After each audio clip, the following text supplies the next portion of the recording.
Good evening, YouTube. My name is Sam Gomez. I am a woodwind doubler based out of North Florida, Gainesville.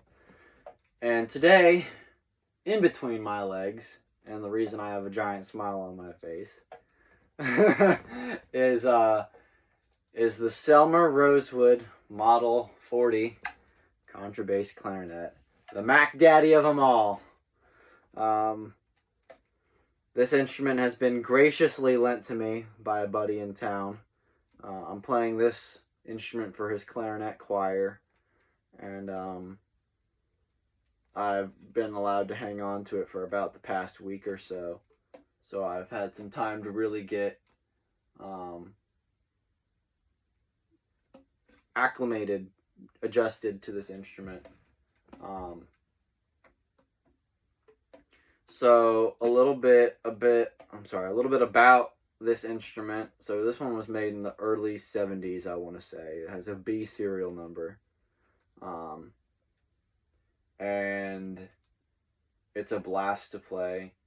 And I'll talk a little bit more about it here in a second, because I've played three separate specimens, if you will, of the Rosewood contrabass clarinet, and they've all been different, but just I'll talk a little bit about the history of the Selmer contrabass clarinet, and then I'll talk about this one in particular. So, if I'm not mistaken, Selmer started making contrabass clarinets in B flat around the early 70s, I want to say. If there's any discrepancies in this video, Jason Alder, he's on Facebook. He is the leading sort of contrabass clarinet guru in the world. And I've gotten quite a bit of information from him, and I've seen some stuff on Facebook and on the internet and whatnot. So, Selmer started making Rosewood Contras in the 70s. For the longest time, LeBlanc had kind of the monopoly on the B-flat contrabass clarinet market. I want to say they made their prototype for the World Fair in the 30s. And then World War II happened and whatnot, yada yada. And then they really started amping up production. By amping up, I mean, like, making some. I think there's quite a few LeBlanc contrabass clarinets. Enough that they're pretty well often for sale, and a lot of schools have them. A lot of high schools and colleges have them. Now, by today's standards, they're pretty much getting phased out by the LeBlanc 7182, the straight resonite, ABS contras. They go down to low E flat, which Brett Newton made a video on that, and I agree with him 100%. That was probably the stupidest thing that Con Selmer could have done, was phased out the paperclip. But anyways, so for the longest time, LeBlanc was making E-flat contras, contra alto clarinets, since like the 30s. And kind of had the monopoly there. Selmer made the E-flat contra, LeBlanc made the B-flat. And then kind of around the 60s and 70s, if I'm not mistaken, Selmer started making a B-flat contra, and LeBlanc started making an E-flat contra, both in paper clipped and straight form varieties. Now, I've played pretty much every contra there is out there, aside from Linton and Eppelsheim. All of the ones that are readily on the market or are readily out there. The LeBlanc 340 paper clips, the 342s, which are the straight metal LeBlancs. The LeBlanc 7182s, which is the straight ABS, the ones that kind of look like big bass clarinets that are black. The plastic ones, that's what I'm trying to say. and the Rosewoods, the ones that I have in my hand right now.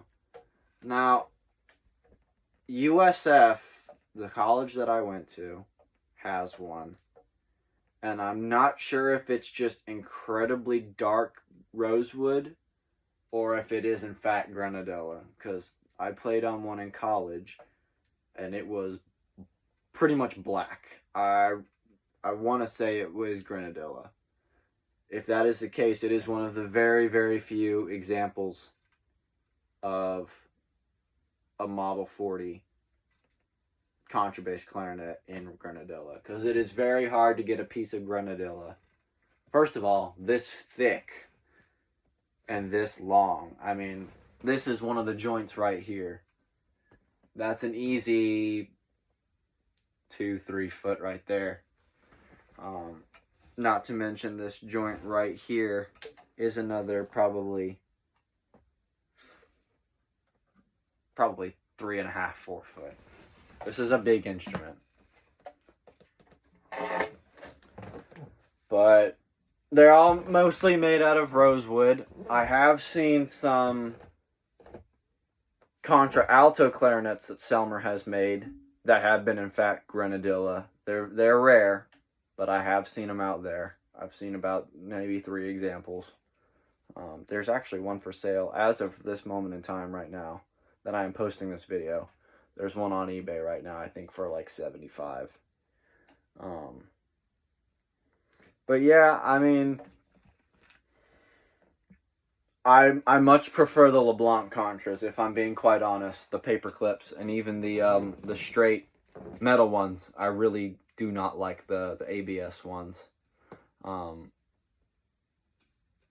that's for a couple reasons. For one, the price tag.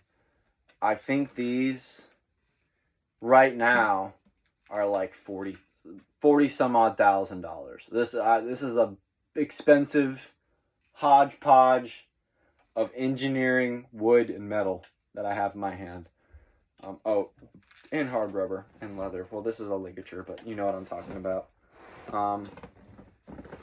This is more than my net worth. This is just a little under what I make in a year. This instrument in my hands right here. So, yeah, it's definitely something that you have to look out for when you play. They're super fragile. One, rosewood is a very soft wood, so it dings really easily. It cracks really easily. So you really have to watch out. The keys, well, one, these rods are super, super, super long. On the LeBlanc Contras, at least the paper clips, they're a little bit more compact. Everything is within about that for a paper clip. Still have all this down here for the rosewood. I mean, these rods are super long and they can get bent really easy. Not to mention all of this up here can get thrown out of adjustment super, super easy. There's a lot of squish. I mean, that's just because these rods are so long. There's a lot of squish to the keys. It feels very spongy. I haven't played a single one that doesn't feel spongy. That's just the way they are. That's just the way that I kind of find that they are.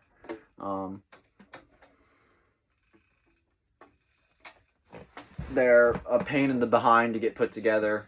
I don't know if you can see on this one right here, but there's like paper that is keeping this together. There's some adjustment materials that have fallen. And to get these linkages lined up right here, there's 4 linkages that you have to get lined up. And it's a pain in the rear end to get everything lined up. Not to mention it weighs a freaking metric ton. I think this instrument weighs, oh god, Michael Lowenstern put a video out. It's like 35 pounds without the case or something like that. Don't quote me on that. I'm super tired right now. I just wanted to make this before I had to give it back. It's not a light instrument. Every other Contra that I played, including the metal, I mean the the metal and the ABS, they're all much lighter, a little bit more wieldy than this. The ABS ones are a close second with unwieldiness, just because they are about this long as well. Start up here, they just don't have all this extension that comes up here. But yeah, they're pretty unwieldy as well. But that and the layout on every single one of them in the pinky clusters has all been super different. Some of the one that I played at USF was relatively, you know, the same. You know, this was D, this was E flat. You know, this was E. This was, what is this?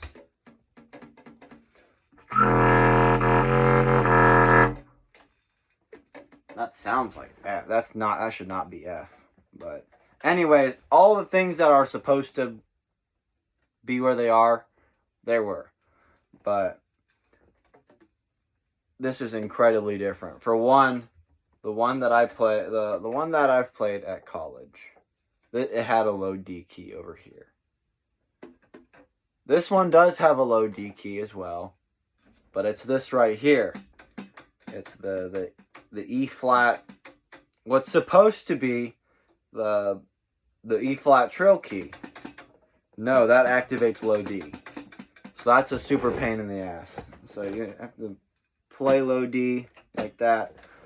And it's got, here, I'll spin this around. It's got the low C sharp and low C right here. I'm sorry, no, this is low D. This is low C. The low C sharp key is right here, where the low E flat key should be. This is, let's see, C sharp D. So this is E flat right here, which should be D.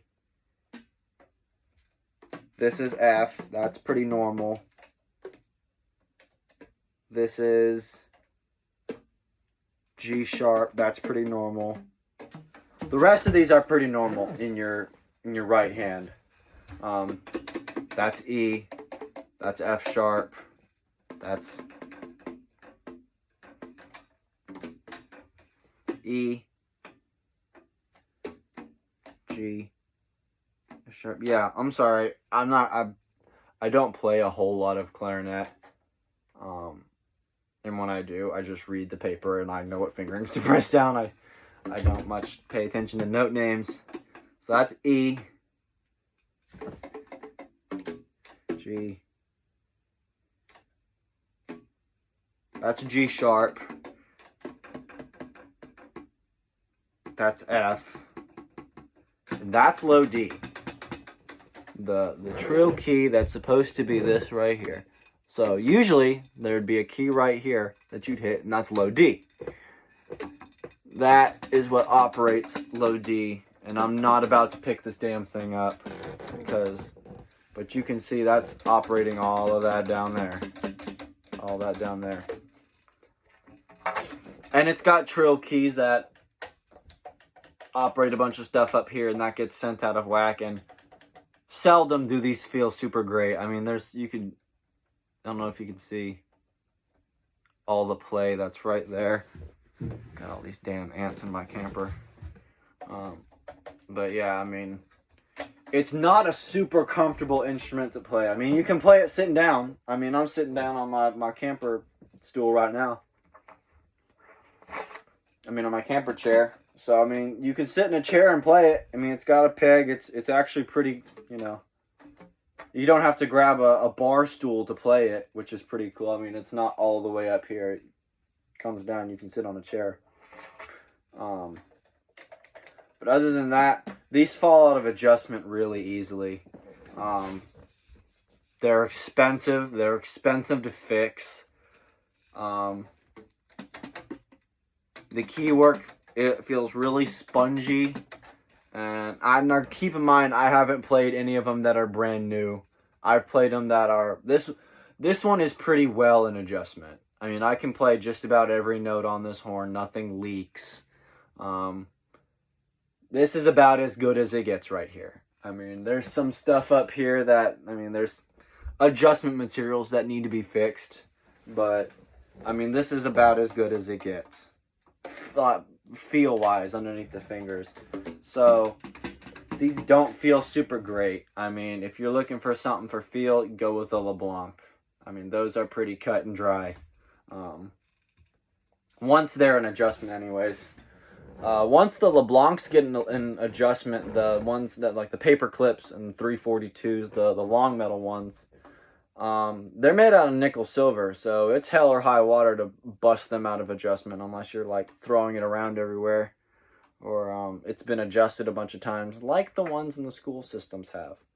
So, you know, if you're a pro player and you take good care of your horn and you get it adjusted and, you know, you got a half decent case for it, it should stay in adjustment for a very, very long time. The keys are, I want to say they're brass. They're silver-plated brass. So they're super, super skinny. Yeah, this is brass. So, I mean, super thin.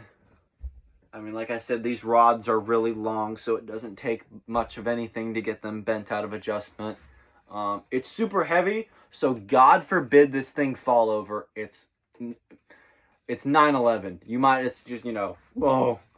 That's a very expensive repair shop bill, and probably some very, very, very mad people that aren't going to let you anywhere near it anytime soon. But, I mean, there's a great deal of engineering that went into this instrument.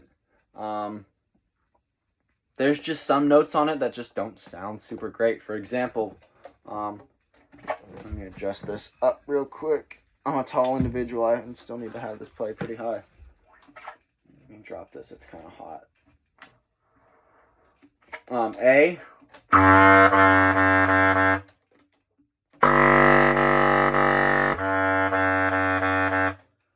I mean, it's a contra, so I mean, it's not going to sound super great, but like throat B flat. If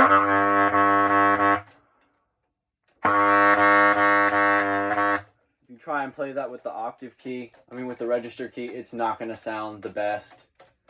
It's just because the tone hole for this up here is bigger than this one. It's just a bigger tone hole.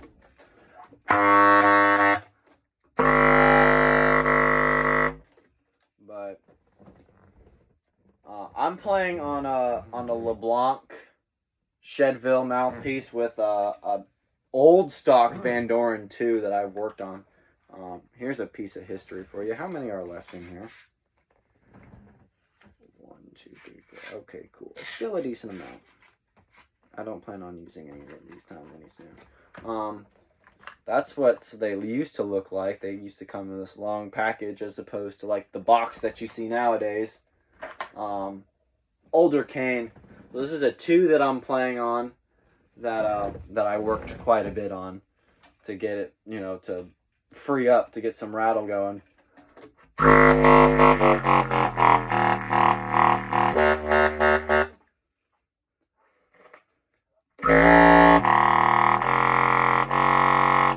I mean, it sounds great.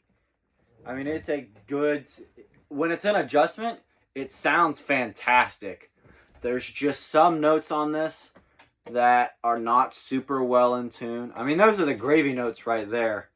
But, like, you get up into the throat tones and then down really low in the basement. Like here, for example, this is low C. And this is low C sharp.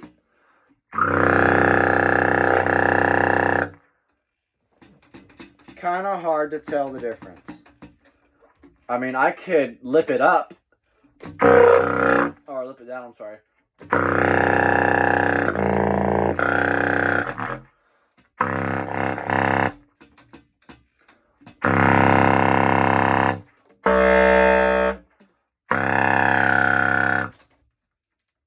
things you just have to, I mean, one, it is very hot in this camper that I'm in.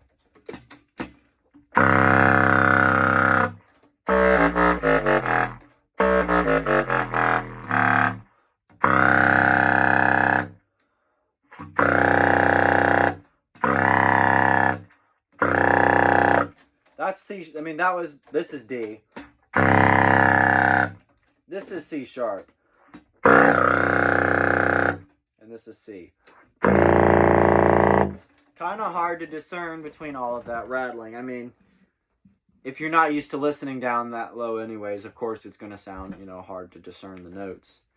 But, I mean, between C sharp and C, and D and C sharp,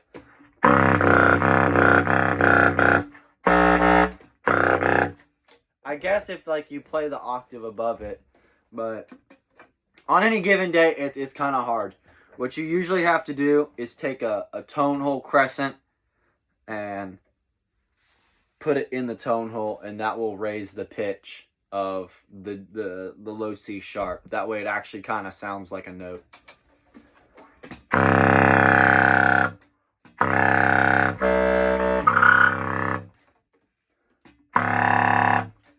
It's just super stupidly hot in here.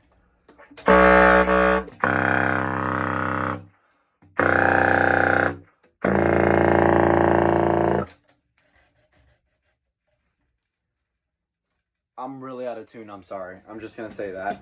But brace wise, I mean, it's pretty sturdy. It's got one really giant 4-point brace right here and one really giant 4-point brace right here. So, I mean, all in all, it's pretty fun. It is a fun Contra. I mean, it's giant. It's like, holy crap, look at that. It's massive. It looks like a bass clarinet. It kind of sounds like a bass clarinet. And some of, like...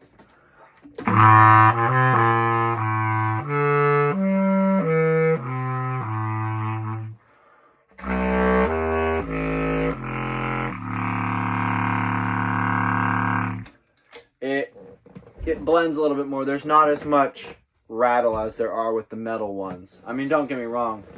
The LeBlancs are super fun to play, and I love getting that low-end rattle. I mean, this got some.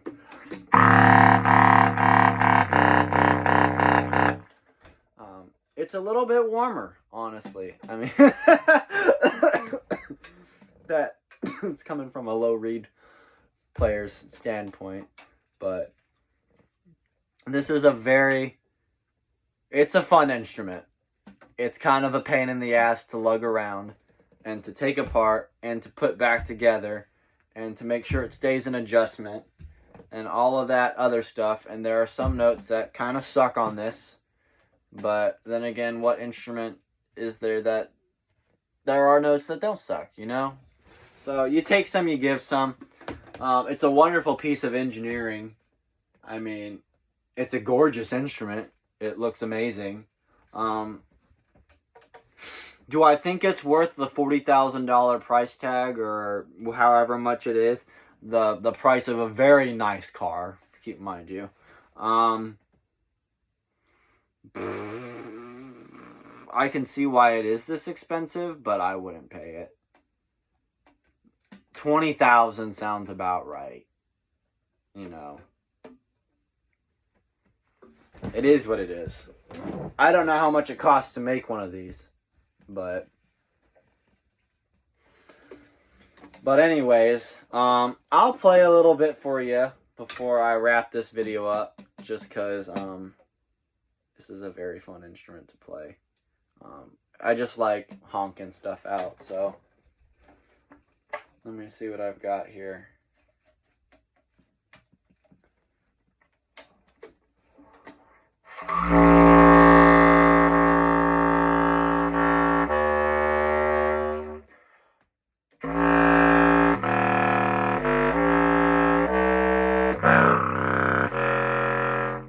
Sorry, it's...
Alright, guys. It's late. I'm going to call it a night. But thank you for checking this out. This one was very impromptu. I kind of wasn't expecting to have this. But let me know what you guys want to see. I'll try and get it. You know, it is what it is. But I'm gonna put old Lurch away, old Groot, and we'll call it a night. Take care, guys. Bye-bye.